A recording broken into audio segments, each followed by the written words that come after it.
Mon papa était mécanicien, il avait son atelier de réparation, donc déjà 6, 7, 8 ans, j'ai commencé un peu à être assistant mécanicien. Ça a été le premier contact avec les voitures.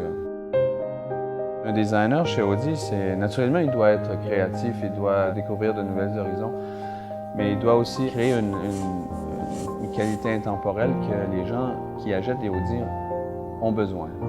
Les berlines chez Audi sont toujours restées omniprésentes. D'année en année, les voitures grandissent et de revenir à un gabarit compact avec la A3, dans la sportivité dans laquelle on l'a créée, c'est une nouveauté.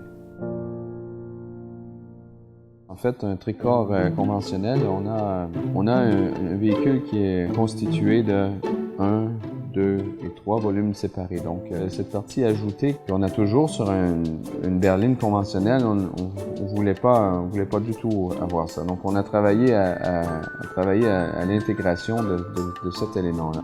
L'angle du toit qui nous arrive comme ça et l'angle de départ du coffre, c'est un angle qui est très ouvert, pas fermé, mais très ouvert et donne un élément d'intégration. Donc ici, l'élément fuyant de cette ligne a été travaillé très minutieusement à donner une belle intégration de l'élément coffre au niveau de la cabine. Dans un gabarit de berline compacte, on a une certaine hauteur, une certaine largeur qui ne sont pas favorables à exprimer une stabilité ou une sportivité. On crée des proportions qui sont presque isolées pour que dans sa globalité, on a l'impression que la voiture est beaucoup plus large et moins haute en fait, visuellement. Donc on a donné la dominance horizontale en premier lieu. On brise la hauteur de la voiture avec plusieurs éléments horizontaux, qui nous donne dans sa globalité beaucoup plus de largeur et beaucoup plus de sportivité. Chacun crée son analogie où les gens, de façon naturelle, trouvent une beauté établie. Au niveau des avants, il y a toujours une analogie avec le visage et surtout l'expression est très importante. Au niveau de la généralité du corps, on a eu une analogie au fellaire, au pur sang, donc des masses musculaires, des masses anatomiques qui sont au bon endroit, comme les félins ou les pur sang. Ici, il y a une certaine force qui s'installe naturellement dans le corps de la A3. Le bas du véhicule, pour lui donner sa sportivité et son mouvement, on a une certaine angle qui est installée ici et à la partie arrière, encore plus accentuée.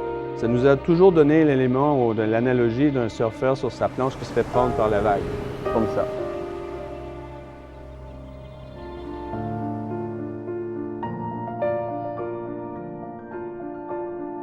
La A3 berline ouvre de nouveaux horizons, ouvre une nouvelle page à l'intérieur de la gamme Audi, un complément très légitime.